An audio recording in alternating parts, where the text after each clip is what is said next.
하나님을 아버지라고 부르는 크리스찬은 교회를 어머니로 모십니다. 이것은 칼빈과 여러 교부들이 했던 말입니다. 하나님을 아버지라 부르는 사람은 교회를 어머니처럼 귀하게 여깁니다. 대청 교회는 여러분 한 명 한 명의 어머니와 같습니다. 교회에서 신앙을 배우고, 교회에서 크리스찬의 교양을 배우고, 교회에서 질서와 품위를 배웁니다. 그만큼 대청교회 전체 신앙 공동체의 그러한 신앙의 성향이라든지 하나님을 닮아가는 성품이라든지 교회의 영적인 토양, 이게 잘 갖추어지면 갖추어질수록 모든 성도들이, 우리 다음 세대들이, 우리 청년들이 교회 안에서 귀하게 영적인 영양분을 공급받으며 자라날 수 있다는 말씀입니다. 1세기 초대교회는 교회가 갖추어야 될 세 가지 요소를 이렇게 꼽았습니다. 뭐겠습니까? 교회라면 반드시 갖추어야 되는 세 가지. 성경에서 나오는 올바른 신앙 고백, 그리고 직분이었습니다. 주님께서 다시 오실 때까지 지상의 교회는 영감된 우리의 신앙과 삶의 표준인 성경과 그리고 예수 그리스도를 구주로 고백하는 정확한 신앙 고백, 교회를 위하여 하나님께서 세우신 일꾼인 직분자, 이 셋은 지상에 교회가 존재하는 한 항상 있어야 합니다. 오늘 이 오후 시간에는 이 세 개 가운데 세 번째, 직분에 대해서 성경적으로 교훈을 받고 적용해 보는 시간을 가지겠습니다. 직분, 이 말을 불신자들은 세상에서 잘 사용하지 않습니다. 직분, 분은 나누다 이 말이고, 직은 뭐겠습니까? 요직을 차지하다. 직은 벼슬입니다. 그래서 한자상으로는 이 직분이 벼슬을 나누다라는 뜻입니다. 그러나 교회에서 직분자, 목사, 장로, 집사, 권사, 교회에서 직분자는 벼슬을 나누거나 벼슬을 누리거나 자랑하는 사람들은 아닙니다. 오히려 직분자들은 예수 그리스도께서 자기의 몸된 교회를 품위와 질서 있게 복음과 사랑을 따라 충만하게 하며 모든 성도들이 각자 봉사의 일을 하도록 하나님께서 세우신 일꾼들이 직분자라는 것을 우리가 잘 압니다.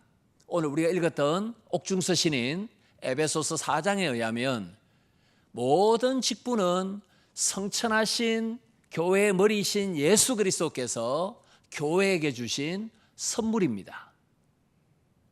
목사님도 여러분에게 주신 하나님의 선물이고, 장로, 집사, 권사, 모든 직분자는 예수 그리스도께서 대청 교회에게 주신 선물입니다. 여러분, 선물은 귀하게 여겨야 되고 잘 활용을 해야 합니다. 직분자들을 존경하고 귀하게 여기는 것이 성경적이다라는 것을 알 수 있습니다. 오늘 강의는 구약의 직분자, 그리고 신약의 직분자, 그리고 직분자가 교회만 잘 섬기는 것이 아니라 세상을 또한 잘 섬겨야 됩니다. 여러분, 이 말을 들어보셨습니까? 직분자는 교회당 울타리 바깥에서도 잘 섬길 수 있어야 합니다. 그리스도의 몸을 세우는 것이 직분자인데 왜 교회당 바깥에서도 잘 섬겨야 되는가? 우리가 읽었던 4장 10절에 보시면 예수 그리스도께서 교회에게 주신 선물인 직분자들은 직분자들을 통하여 만물을 충만케 하려는 예수 그리스도의 목적과 선교적 의도를 잘 수행해야 된다라는 말씀이 10절에 있기 때문입니다. 직분자들을 통하여, 교회를 통하여 만물의 만유의 모든 영역에 예수 그리스도의 주와 왕 되심을 구현하라. 모든 영역에 그리스도의 주님 되심을 위하여 교회를 세우셨다라고 선교적인 사명을 직분자들에게 주셨다라고 분명히 10절에서 말씀하고 있습니다. 그래서 구약의 직분자, 신약의 직분자, 그리고 교회당 바깥에서 직분자들은 어떤 역할을 감당할 수 있는가, 순차적으로 하나하나씩 간단하게 살펴보겠습니다. 먼저 구약의 직분자 보도록 하겠습니다. 구약에서 이스라엘 백성들을 하나님께서 선민으로 삼으시고 이스라엘 백성들을 열방의 하나님의 하나님 되심을 증명하는 제사장 나라로 삼아 주셨습니다. 구약의 이스라엘 백성의 3대 직분자를 하나님이 세우셨습니다. 바로 왕, 제사장, 선지자입니다. 왕은 왕권, 그리고 성전에서 드려지는 제사, 그리고 재판, 군사적인 외적으로부터의 국토를 보존하는, 그리고 이스라엘 안에 정의를 보존하는 그 역할을 감당했습니다. 왕이 해야 될 일이 상당히 많습니다. 왕권을 유지해야 되고 나라를 지켜야 되고 재판과 정의, 그리고 선한 왕의 특징은 예루살렘에서 제사가 잘 진행되도록 도우는 것입니다. 이 모든 것을 위하여 하나님께서 기름을 부으셔서 왕을 세워 주셨습니다. 왕이라는 직분이 구약에서 너무너무 중요했습니다. 선지자는 우리가 잘 알듯이 하나님의 뜻을 당대 이스라엘 백성들에게 선포하고 회개하도록, 그리고 선지자는 때로는 목숨을 걸어야만 했습니다. 왜냐하면 왕을 비판하는 그 역할도 선지자의 몫이었기, 위험한 몫이었기 때문입니다. 제사장은 하나님께서 명하신 대로 레위기 1장에 나와 있는 것처럼 여러 제사들을, 그리고 이스라엘 백성들의 거룩을 보존하는, 하나님과 이스라엘 백성들 사이에서 중보자 역할을 했던 사람이 제사장이었습니다. 그리고 제사 지내러 오는 사람들에게 예루살렘 성전에서 하나님의 말씀을 전하는 역할도 제사장이 했기 때문에 제사장의 역할과 선지자의 역할이 약간 중첩되는 그런 느낌도 있습니다. 왕, 제사장, 선지자가 구약의 직분자들인데 놀랍게도 에덴 동산에 있었던 아담에게서 이 세 직분이 다 보입니다. 아담이 에덴 동산의 동물들에게 이름을 붙여준 선지자 역할을 했고, 또 하나님과 대화했던, 그리고 에덴 동산을 잘 다스려야 했던 왕의 직분도 가지고 있었습니다. 그리고 에덴 동산 안에 더러운 것들이 들어오지 못하도록 하나님과 교제하는 제사장 역할도 아담에게 주어졌습니다. 그러므로 아담과 하와의 타락은 왕, 제사장, 선지자라는 3직분의 타락이기도 했습니다. 에덴 동산 바깥에 쫓겨납니다. 물론 하나님께서 가죽옷을 입혀주셔서 심판 중에도 자비를 아담 부부에게 보여주셨습니다. 아담의 타락은 세 직분의 타락인데, 이 세 직분의 완전한 회복은 마지막 아담이신 예수 그리스도에 의해서 가능했습니다. 예수 그리스도는 만왕의 왕이시요, 이 만왕의 왕, 이 표현이 요한계시록 19장에 예수님에게 적용됩니다. 그리고 예수님은 대왕이십니다. 그리고 대선지자십니다. 이 용어는 마태복음 12장에 솔로몬보다 더 크신 왕, 요나 선지자보다 더 크신 선지자 예수 그리스도, 대왕, 대선지자, 대제사장, 멜기세덱의 반열을 따르는 대제사장, 이 용어는 히브리서에서 강조되고 있습니다.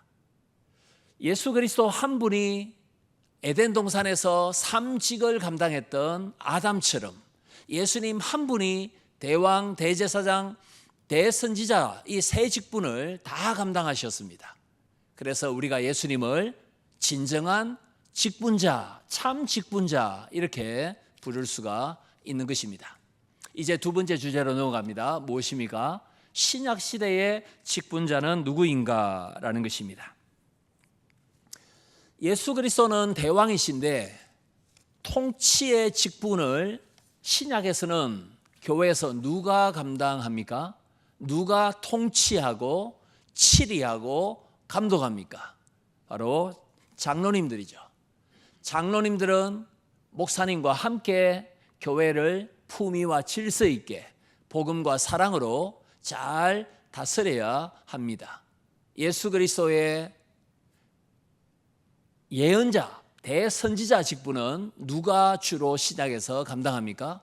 하나님의 뜻을 성경을 통해서 잘 깨닫고 적용하여 전하고 성경과 교리를 가르치는 목사의 이 사역이 예수 그리스도의 예언자적 사역을 계속하는 것이다 라고 볼 수 있습니다. 섬기는 예수 그리스도의 대제사장적 사역, 섬기는 자, 디큰, 디아코노스 누굽니까? 집사입니다. 집사를 영어로 디큰 이렇게 부르죠. 이게 디아코노스, 봉사자라는 그리스어에서 나온 말입니다. 그래서 예수 그리스도께서 자기의 몸을 바쳐서 섬기는 대제사장이 되셨다면 이 섬기는 이 직분은 신약에서는 집사의 직분으로 연결되어 있습니다. 그러나 직분자가 아니라 할지라도 여기 앉아있는 우리 청년들처럼 아직 직분을 사모하는 사람이라 할지라도 모든 그리스도인은 왕같은 제사장이요 하나님의 말씀을 깨닫고 하나님의 말씀을 전하고 전도하는 왕제사장 선지자 이 3직분을 거듭난 크리스찬들은 모두 다 가지고 있습니다. 만인 제사장이요 우리는 만인 왕들이요 우리는 만인 선지자로서 이 세 직분을 성실하게 잘 감당하는 법을 배워야 합니다. 누구에게 배워야 합니까? 우리의 어머니인 교회에서, 이 대청교회에서 잘 배워야 합니다. 우리 청년들은 신실하게 직분을 감당하는 목사와 장로와 집사와 권사를 보면서 나도 다음에 저렇게 직분을 감당해야 되겠구나. 그만큼 직분자들은 살아있는 좋은 모델이 되어야 한다라는 거룩한 부담감을 가지고 있어야 합니다. 사도 바울은 우리가 읽었던 에베소서 4장에서도 보듯이 직분자, 봉사자, 목사, 감독 이렇게 명사형을 쓰기는 쓰는데 봉사하다, 섬기다, 수고하다라는 동사를 바울은 훨씬 더 자주 사용합니다. 명사가 역동적입니까? 여러분 동사가 역동적입니까? 동사입니다. 그래서 섬기다, 봉사하다, 다스리다 이걸 통해서 직분자가 가만히 정적으로 있는 것이 아니라 역동적으로 직분의 영이신 직분자 가운데 역사하고 계시는 성령의 도우심으로 충만함을 입어서 그리스도의 몸을 강하게 세우고 모든 성도들이 봉사의 일을 함께 할 수 있도록 격려하고 동참시키는 이 적극적인 사역을 감당해야 된다는 것을 직분과 관련된 동사를 자주 사용하는 바울을 통해서 배울 수 있습니다. 예수님께서 다시 오실 때까지 지상의 교회에는 목사, 장로, 집사라는 이 세 직분이 항상 존재합니다. 그래서 우리가 이것을 항존직이다라고 부릅니다. 첫 번째 목사에 대해서 살펴보도록 하겠습니다. 여기에 지금 목회자가 거의 없는데도 불구하고 목사에 대해서 제가 말씀을 드리는 것은 성경에서 가르치는 이 목사의 직분을 자격을 대청교회 목회자들이 잘 갖출 수 있도록 여러분이 기도하고 사랑으로 협력을 해야 된다라는 취지입니다. 여러분 목사를 영어로 파스터라고 부르죠. 레버런드라고 더 높여서 부르기도 하고 남아공 개혁교회 같은 경우는 네덜란드나 남아공 쪽에서는 목사를 도미니라고 부릅니다. 도미니는 주라는 뜻입니다. 그만큼 굉장히 높여주는 그런 호칭을 화랑개혁교회 쪽에서는 지금도 사용하고 있고 도미니를 DS 이렇게 줄여서 표현하기도 합니다. 그런데 목사는 에베소서 4장 11절에 여러분 4장 11절에 목사와 교사 이렇게 되어 있지 않습니까? 목사와 교사는 가르치는 목사, 교무 목사, teaching elder라는 뜻인데 여기 목사라고 번역된 11절의 이 구절은 사실은 목자가 맞습니다. shepherd 뭡니까? 양을 치는 주님의 양을 돌보는 목자라는 번역이 사실은 더 정확합니다. 양의 큰 목자, 베드로전서 5장에서는 대목자장, 목자장은 누구실까요? 예수님이십니다. 목자의 장은 예수님이신데 작은 목자를 지역교회에 세워주셨는데 양떼들을, 주님의 양떼들을 잘 양성할 수 있도록 양육하도록 주께서 세우신 직분자가 바로 목자다라는 것을 알 수 있습니다. 여러분, 모든 직분자는 다 유일한 직분자이신 예수님께서 주신 권위가 있습니다. 주님이 세우신 부여하신 권위가 있습니다. 권위라는 말을 그리스어로는 엑수시아라고 부릅니다. 여기서 엑우시아의 합성어인데요. 에크는 뭐로부터라는 전치사고 권위에서 뒤에 우시아라는 말은 그 사람 자체, 존재라는 뜻입니다. 그러면 권위가 어디에서 나오는 것입니까? 그 사람 존재로부터, 그 사람의 인격으로부터라는 뜻입니다. 그 사람의 인격과 성품으로부터 직분자의 권위가 강화되는 것입니다. 성품과 인격을 우리 직분자, 모든 직분자들이 잘 갖출 수 있도록 주님을 닮은 아버지 하나님의 신성한 성품을 닮아가는데 최선을 다해야 된다. 베드로후서 1장 4절에도 그 말씀이 있습니다. 디모데전서 4장에 보면은 에베소 교회의 목사였던 디모데는 장로들의 회에서 안수 받음으로 목사로 임직을 했습니다. 제 후배 가운데 임직에서 안수가 무슨 의미가 있는가 이거 가지고 박사학위를 받은 후배도 있습니다. 안수 집사 그리고 장로 임직에도 안수 손을 얹습니다. 목사에게도 손을 얹어 임직하죠, 그죠? 이게 도대체 무슨 뜻입니까? 모든 모여있는 사람에게 하나님이 세우신 일꾼이라는 것을 보여주고 증명하는 시간, 그리고 하나님이 세우셨으므로 하나님이 성령의 능력으로 직분의 영이신 성령으로 충만케 하여 주옵소서 주님께 의탁합니다 라는 두 가지 뜻이 있습니다. 하나님이 세우신 일꾼을 모든 성도들에게 보여주는 시간, 그리고 하나님이 세우시고 불러주시고 소명을 주셨으므로 하나님의 영으로 충만케 주님께서 책임져 주십시오라는 중요한 뜻이 안수에 있습니다. 목사는 가르치는 장로입니다. 교무장로라고 부릅니다. 그리고 잘 가르치기 위해서는 평생 하나님의 말씀을 풍성하게 깊이 연구하여 이 복음의 깊이와 풍요로움을 성도들에게 최선의 양질의 꼴을 잘 먹여야 되는 이 중요한 사명을 목사가 하고 있습니다. 성도들의 형편을 잘 살펴서 신방을 해야 됩니다. 종교개혁가 마틴 부스는 성령 충만한 목사는 열심히 신방한다 이 말을 한 바가 있습니다. 신방, 나는 MBTI의 성향이 I, 내성적이라서 신방 못한다. 그런 것은 직분자에게 해당되지 않습니다. 내향적이든 외향적이든 간에 그 직무를 맡기신 주님께 충성하고 주의 양떼들을 돌보는 이 신방의 일은 내성적, 외성적과 상관없이 성령 충만한 사람이 잘 감당할 수 있다라는 것을 우리가 기억해야 하겠습니다.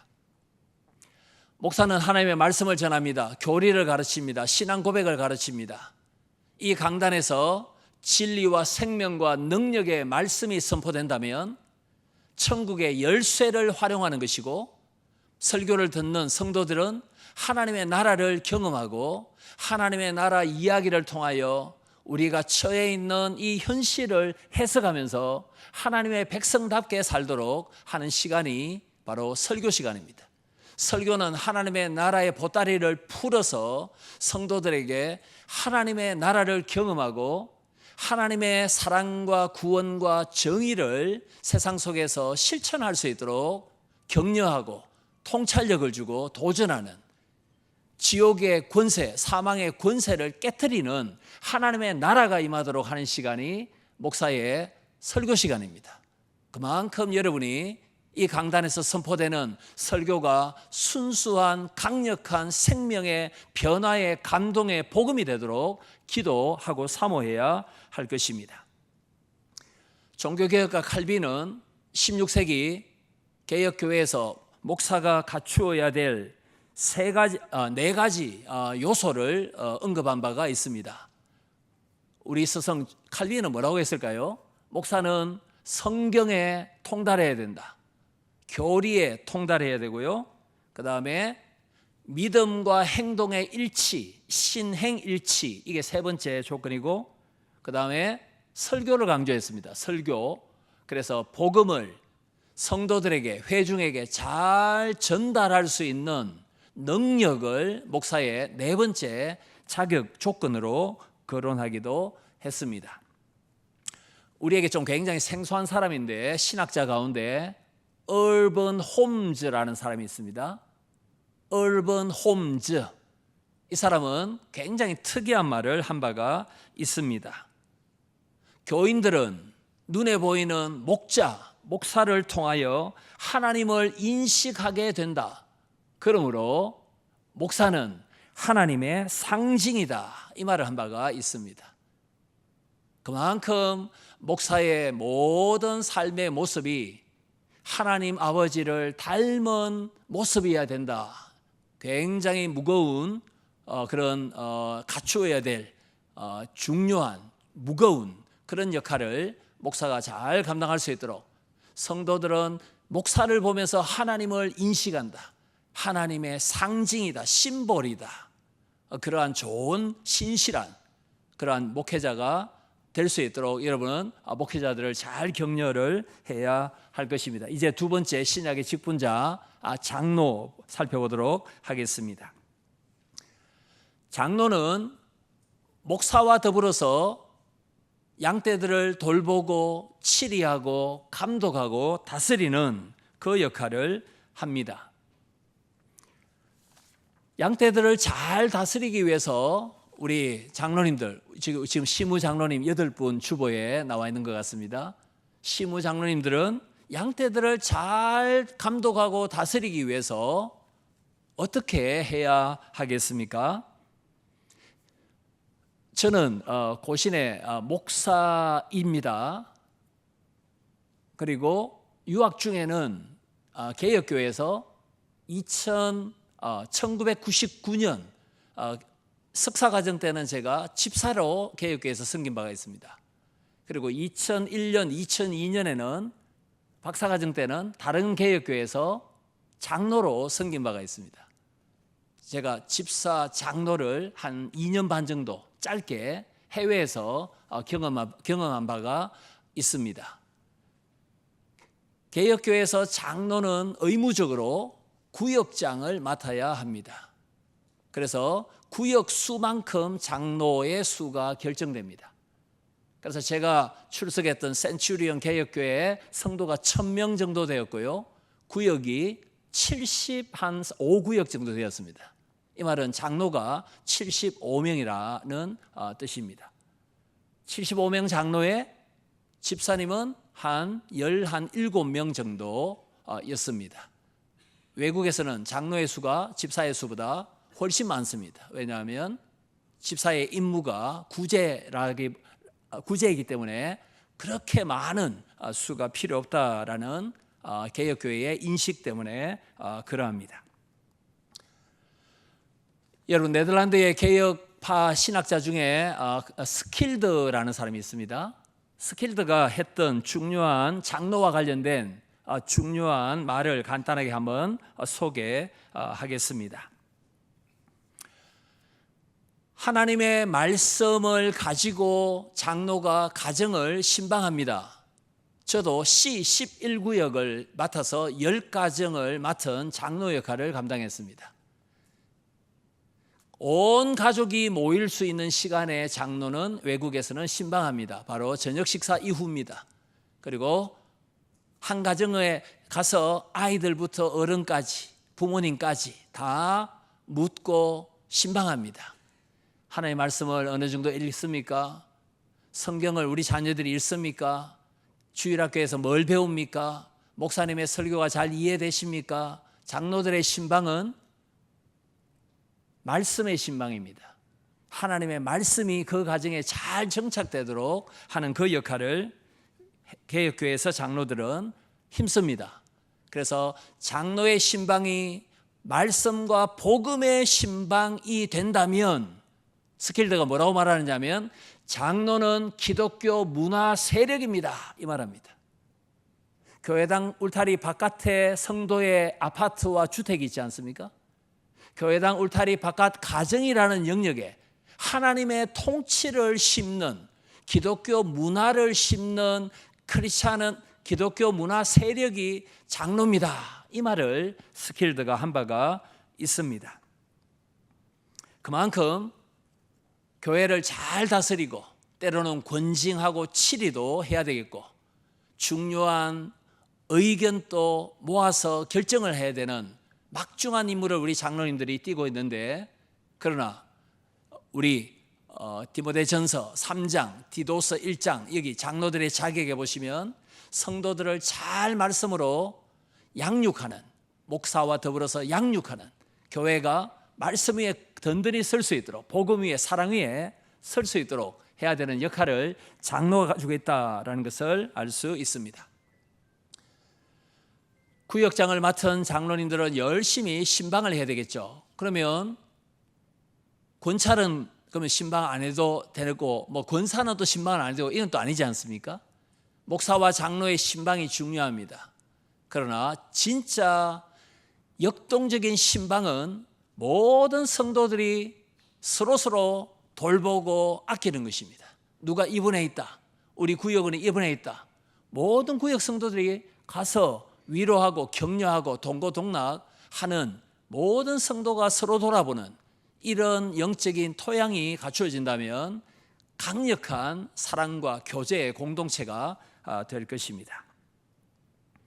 이제 목사 장로에 이어서 세 번째, 마지막으로 집사, 권사의 직분에 대해서 살펴보겠습니다. 사도행전 6장에 스데반, 빌립, 니골라와 같은 예루살렘 교회의 7 일꾼들, 디아코노스, 일꾼들, 바로 집사가 처음으로 세워집니다. 정통 유대인들은 아람어, 히브리어를 썼다면 유대 땅 바깥에 있던, 팔레스타인 바깥에 있던 사람들은 그 당시에 세계 공통 언어였던 그리스어를 썼지 않습니까? 그리스어가 더 편한 디아스포라 유대인들이 생을 마감할 때는 본토에 와서 죽으려고 하는 경향이 있었죠. 그래서 다른 나라에 살다가 연세가 많이 들어서 팔레스타인에 와서, 가나안 땅에 와서 생을 마감하려고 하는 사람들도 많이 있었습니다. 그 사람들 가운데 과부도 있었죠. 그래서 헬라파 과부들이 구제 대상에서 자꾸 제외되는 것을 알고 헬라어가 더 익숙했던 사람들 중심으로 7 집사를 세웁니다. 믿음과 지혜와 성령이 충만했던 사람들이 최초의 집사, 예루살렘 7 교회의 일꾼들이었습니다. 집사는 가난한 사람들, 힘든 사람들, 경제적으로 어려운 사람들, 그런 사람들을 잘 찾아서 돕는 구제의 역할을 잘 감당해야 되는데, 한국교회가 2020년경에 코로나19가 정점에 달했을 때 얼마나 힘든 사람들이 많았습니까? 그런 사람들을 사실은 잘 구제해야 되는 역할을 감당해야 했던 사람들이 바로 교회에서는 집사의 직분자들입니다. 그 역할을 하도록 직분자 중에서 구제의 직분자, 집사를 하나님께서 세우셨다라는 것을 알 수 있습니다. 저의 경험을 잠시 말씀드리면, 제가 1999년경에 개혁교회에서 집사 역할을 1년 정도 당회의 의뢰로 좋은 경험이다 싶어서 맡은 적이 있습니다. 우리와 개혁교회는 예배 방식에 있어서 차이점도 제법 있습니다. 첫 번째 차이점은 예배 중에 오전 예배, 저녁 예배 때 헌금을 각각 2번 합니다. 한 번씩 하죠. 그 다음에 더 큰 차이점은 예배 마치고 나갈 때 저 통로가 몇 군데 있지 않습니까? 거기에 집사님들이 헌금 주머니를 쥐고 서 있습니다. 예배 중에 헌금했는데 왜 또 이렇게 헌금하느냐, 이상하지 않습니까? 그 헌금은 집사들이 구제를 위하여, 봉사를 위하여 예배 중에 광고가 나갑니다. 여러분이 예배 마치고 나갈 때 하는 헌금 1,000원, 500원 이런 헌금은 다 모아서 어떤 명목으로 사용됩니다. 그 돈은, 헌금은 집사들이 모아서 회의를 열어서 제일 필요한 곳에, 섬기고 구제하는 곳에 활용하는 그 헌금을 오전 예배, 저녁 예배 마치고 나갈 때 또 합니다. 이런 자금을 가지고 헌금을 모아서 다양한 구제와 봉사의 섬김을 적극적으로 집사는 수행합니다. 전도사와 강도사가 목사의 직무를 돕고 배우는 위치라면, 집사와 서리 집사는 한 팀이 되어서 잘 섬기면서 더 나은, 그 다음에 직분을 또 훈련하는 그러한 역할도 집사들이 할 수가 있어야 되겠습니다. 권사님들은 어떻게 됩니까? 영어로는 Senior Deaconess 이렇게 부를 수 있는데요. 이게 보혜사, 성령, 권면하다, 위로하다라는 뜻 아닙니까? 그래서 권사는 보혜사 성령님과 단어상 가장 가까운 직분자입니다. 그만큼 성령 충만하여 위로와 구제와 기도, 격려, 환난 당한 자를 찾아가는, 신방하는 이 역할을 권사가 잘 감당해야 하겠습니다. 원래 권사는 감리교 전통이죠. 미국 감리교의 권사라는 이 직분을 한국의 장로교회가 수용하여 성도를 위로하고 환난 당한 자를, 병자들을, 여러 가지 어려운 가운데 있는 사람들을 신방하는 그 역할을 권사가 하고 있습니다. 이제 세 번째 마지막 주제로 넘어가도록 하겠습니다. 구약의 직분자, 왕제사장, 선지자, 신약의 직분자 살펴봤고요. 이제는 마지막 세 번째 주제, 그렇다면 오늘 본문 에베소서 4장 10절에 만유를 충만하게 하기 위하여 교회를 세우시고 성천하신 그리스도께서 직분자를 세우셨다. 직분자는 교회에 주신 선물이다 라고 말씀합니다. 여러분, 선물을 받고 난 뒤에 기분 나빠할 사람 아무도 없죠? 오늘 오전에 제가 진주에 지금 담임 목사 청빙 중에 있는 교회에 가서 말씀을 전했습니다. 작은 교회인데요, 거기 권사님이 화백입니다. 주로 파란색 새 그림을 아주 잘 그리는 분이신데, 그분이 이만한 그림을 저한테 하나 선물로 주셨습니다. 선물이라는 것은 크든 작든 너무 감사하죠. 이 작품, 제가 이걸 받으면 안 될 것 같은데, 선물은 참 귀한 것입니다. 그 사람의 정성과 땀과 사랑이 담겨 있습니다. 예수 그리스도께서 자기의 몸을 세우고 모든 성도들이 예외 없이 함께 봉사하도록 하기 위해서 앞서 섬기는 직분자들을 선물로 주셨는데, 그리스도의 몸인 대청교회가 건강하게 선교적 교회로 설 뿐만 아니라 우리 모두가 선교사의 역할을 잘 감당하는 직분자가 되어야 된다. 직분자는 교회당 바깥에서는 선교사 역할을 해야 된다라는 것이 10절에서 가르치는 바입니다. 제 동기 가운데 굉장히 신실한 선교사가 있습니다. 신학과 동기 가운데 여러분 다 아실 겁니다. 홍성빈입니다. 아십니까? 예, 무슨 스타한 쪽에 지금 사역하고 있죠. 예, 아주 신실한 좋은 동기입니다. 대청교회는 해외 선교사 한 몇 분 정도 기도와 물질로 후원하고 있습니까? 30분 정도 됩니까? 정말로 귀하죠. 그거는 더 열심히 그대로 주님 오실 때까지 하셔야 되고, 선교적 교회 미셔널 처치에서는 약간 강조점을 달리합니다. 우리 교회는 해외 선교사 30명을 후원합니다. 주 파송 선교사는 몇 명입니다. 이렇게 말하죠. 그건 그대로 하시고, 그 다음에 오늘 우리가 직분을 배우는데요, 대청교회 성도 한 명 한 명 모든 성도가 세상 속에 들어가 있는 선교사 역할을 해야 됩니다. 우리 교회는 이 두실, 이 지역에 선교사로 월요일부터 토요일까지 880명이 활동합니다. 우리 교회 성도들이 제자 선교사입니다. 여기까지 나아간다면 해외 선교와 더불어서 균형 잡힌 자전거의 두 바퀴처럼 더 강력한 건강한 교회가 될 것입니다. 간단하게 한번 살펴봅시다. 목사는 그러면 성도를 선교사화 시켜야 되는데 이걸 목사는 어떻게 할 수 있겠습니까? 목사는 장로, 집사, 권사 그리고 모든 성도들 속에 내재되어 있는 선교적 DNA를 잘 발굴할 수 있도록, 영적인 눈을 열어서 바라볼 수 있도록 훈련을 해야 됩니다. 그리고 세상 속에 흩어져 있는 좋은 씨로서, 디아스포라로서 복음의 씨를 가지고 들었던 말씀, 묵상했던 말씀을 가지고 세상 속에, 직장 속에 들어갈 수 있도록 선교사 역할을 잘 감당할 수 있도록, 세상 속에서도 월요일에 그리스도의 옷을 벗지 않고 그리스도의 옷을 입고 새 사람답게 살 수 있도록 잘 훈련시켜야 되는 임무가 목사에게 있습니다.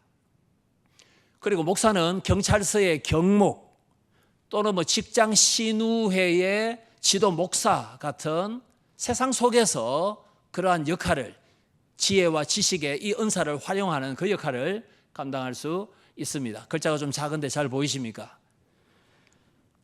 우리 장로님들, 그리고 은퇴 장로님들, 원로 장로님들, 또 예비 장로님들도 계시죠. 장로님들은 그러면 그리스도의 몸을 세우는 교회 내적 사역 이외에 교회당 울타리 바깥에서는 어떤 사역을 감당할 수 있겠습니까? 장로님들은 성도들의 모델이 되어야 되는데 교회당 바깥에서도 모델이 되어야 합니다. 그리고 신방을 통하여 가정에서도 천국을 누리고 직장과 사업터와 학교에서도 여러분의 구역원들이, 성도들이 하나님 나라 백성답게 잘 살 수 있도록 지도하고 가르치는 그 역할을 본을 보이면서 장로님들이 한다면 교회당 울타리 바깥에서 장로의 직분을, 교회를 통하여 만유의 그리스도의 왕권을 충만하게 하시길 원하시는 주님의 뜻을 수행하는 장로님들이 될 것입니다. 집사님과 권사님들은 어떻게 교회당 바깥에서 이 선교적 직분을 감당할 수 있겠습니까? 이웃교회, 그리고 기독교 단체, NGO, 여러 단체들과 우리 집사 권사님들이 힘을 합쳐서 대천교회 한 교회가 감당하는 것보다도 기관들과 협력하여, 구청과 협력하여 구제와 선교, 간접적으로 복음을 전하고 그리스도의 사랑을 전하는 그 훈련을 한다면은 세상 속에 사랑을 먼저 보내고 복음을 심을 수 있는 그런 선교적 집사와 권사의 임무를 감당하게 될 것입니다. 말씀을 맺도록 하겠습니다. 예장 고신, 제가 속해 있는 고신이 속해 있는 국제개혁교회 연맹이 있습니다. ICRC가 있습니다. 올해 9월인가 인천에서 총회를 개최합니다. 이 ICRC라는 국제개혁교회연맹에 지금 집사의 직무에 대한 책을 간단하게 지금 거의 영어로 작성한 게 있습니다. 무슨 내용인가라고 지금 부회장, 고신의 신학과 교수가 지금 전체 부회장인데요. 무슨 집사의 임무를 어떻게 그 책에 소책자에 심었느냐 하니까 몇 가지 예를 들었습니다. 이런 예입니다.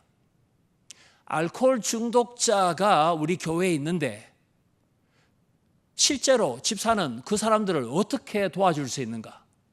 우리는 그거는 목사님의 일이고 장로님의 일이고 때로는 뭐 군사님의 일 같은데 이걸 왜 집사가 해야 되는가? 이런 생각할 수 있겠죠. 굉장히 실천적인 그런 질문들을 쭉 해서 1단계, 2단계, 3단계 실제로 이렇게 하면 됩니다. 그 책을 지금 거의 작성해 두었습니다.